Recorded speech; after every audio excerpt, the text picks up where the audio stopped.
Hey everybody. Welcome to the show. This is Kooks, Cranks, and Iconoclasts, the podcast. I'm your host, Mike Luck, and I am very, very sick right now. But the show must go on. So this week, this might be the only one this week, but I got a bunch of stuff I want to get out. But yeah, I still want to put something out. So this is going to be a short one. But once I'm feeling less poorly, I plan to return with a whole bunch of stuff. Been getting real deep into the excuse me, sorry. If my voice or my cadence, demeanor, etc. Shifts variably, I am currently ill and also going through some medicinal. Oh, god damn it! Also going through some medication changes. So there's a lot happening at once. But I still wanted to put out an episode. So like I said, this will be a short one. But when we come back to the regular episodes, I've been getting real deep into research on the Saturnian current. The whole looking for the not the rumors and the not so much the folk tales, but like trying to find the true historical accredited events. People who were in the midst of this shit, and the sort of a better way to frame the potential survival of this tradition into modern day. And I've got some pretty intriguing stuff. Pretty, etc. Anywho, so today's mini episode is covering a little incident known as the Copenhagen Hypnosis Murders. Let's roll! The Copenhagen Hypnosis Murders, also known as Hypnosis Murders, remains the only documented case in legal history where a court successfully convicted and sentenced a man for executing a double murder entirely through remote hypnotic manipulation. And here is how the madness unfolded. March 29th, 1951. On a crisp spring morning in Copenhagen, a 28-year-old man named Palle Hardrup. It's, I assume that's how you say it. I do not speak Copenhagen. I barely speak English. Walked into the Notable branch of the Landsmansbanken. He pulled the gun, demanded money, and claimed he was collecting funds for a radical new, quote, National Communist Party, unquote. When the bank clerks hesitated, Hardrup didn't just panic. Witnesses described him as moving with a surreal wooden precision, looking almost like a puppet or a man trapped in a waking sleep. He pulled the trigger, shooting and instantly killing 2 bank employees before fleeing into the streets, where he was quickly cornered and arrested. Now, at first, the police treated Hardrup as a standard lone wolf lunatic. He strictly maintained that he acted entirely on his own. But early in the investigation, he let slip a bizarre detail. He claimed he was acting under the direct, infallible orders of an invisible, quote, guardian spirit, unquote, who spoke to him and dictated his life. The breakthrough came when forensic investigators started digging into Hardrup's wartime past. During World War II, Hardrup had been imprisoned for collaborating with the German occupation forces. His cellmate at Horsens Slate Prison had been a brilliant, intensely charismatic man named Bjorn Schau Nielsen. While sharing a cell, Nielsen had spent years obsessively studying yoga, Eastern philosophy, and deep psychological suggestion. Guards and former inmates stepped forward with a terrifying revelation. While in prison, Nielsen had routinely practiced hypnosis on Hardrup, reducing him to a state where he would mindlessly obey Nielsen's commands like a servant.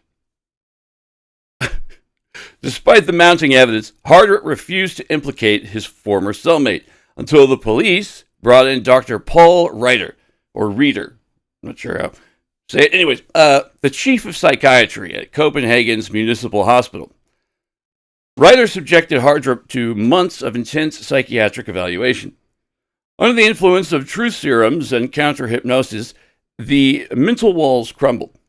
Hardrip's confession in tears that his quote-unquote guardian spirit was actually a deeply embedded post-hypnotic persona that Nielsen had systematically coded into his subconscious over a period of years. Dr. Paul Reiter's theory was that Nielsen had completely systematically broken down Hardrip's ego in prison. Through thousands of repetitions, he convinced Hardrip that robbing banks to fund a political movement wasn't just justified, it was an absolute cosmic necessity.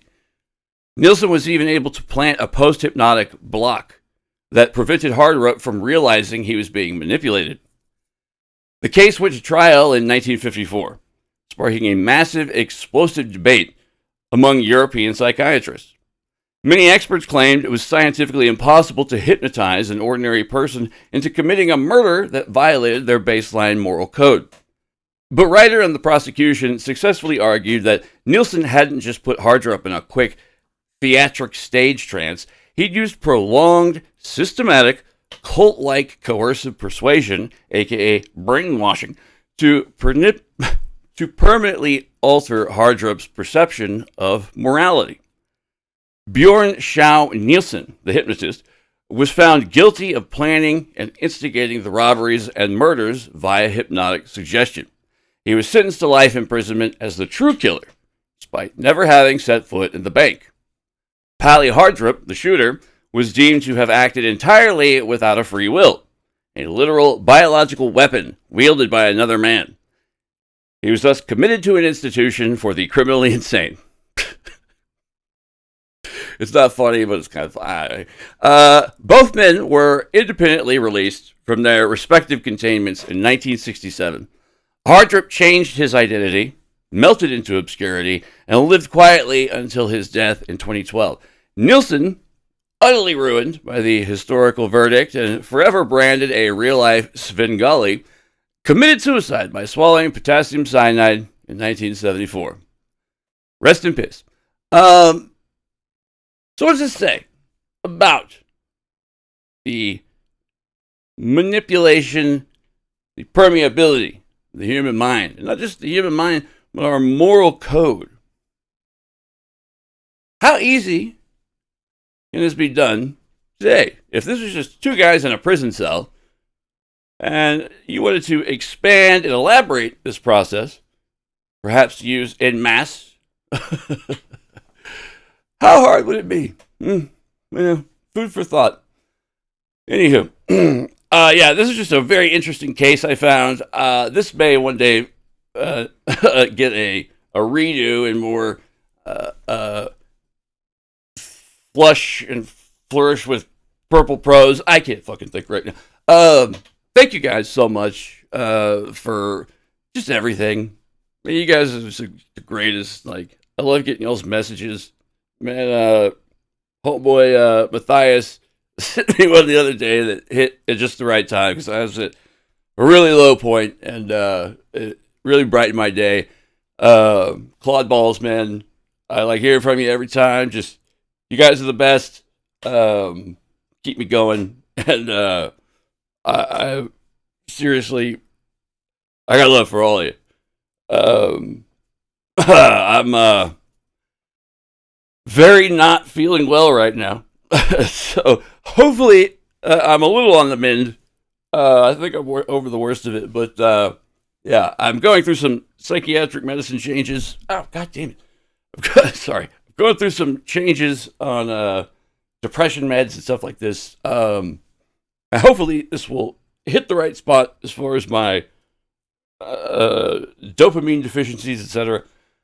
So I just the thing I'm worried most about is I don't want to take a hit on productivity as far as the show goes. So this is kind of just not a small mini episode, but just I want to keep you guys up to date as to like what's going on with the show, etc. Because if there's like I don't want there to be any prolonged absences and stuff like that. I love doing this show. This is what basically I live for at this point. And some of the stuff I got lined up coming around the corner is just fascinating.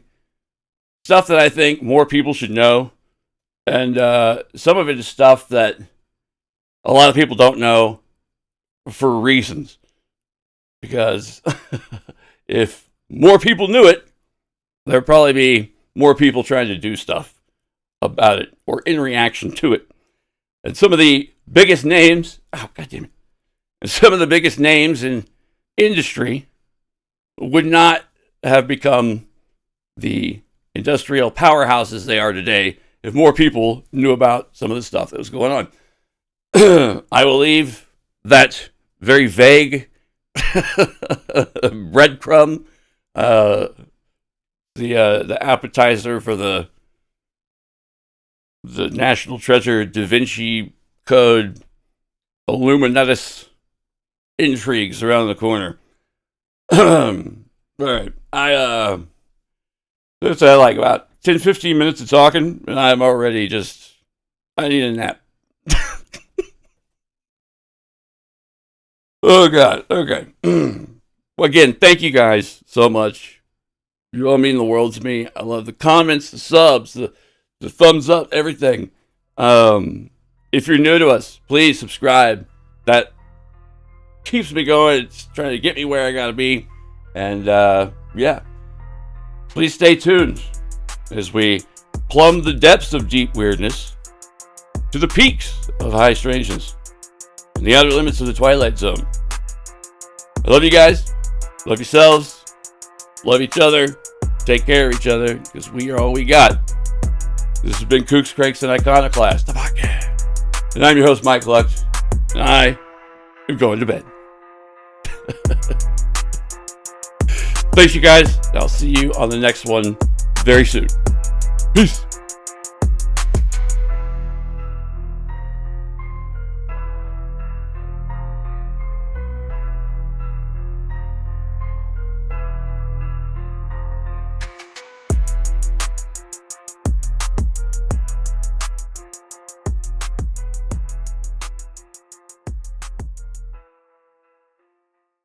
Bonus secret track at the end.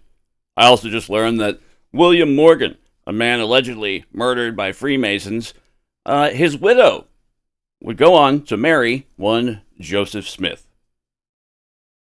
So go and marinate on that for a while. Just think about it. If nothing else, it's one hell of a historical coinkydink. Okay. Night-night.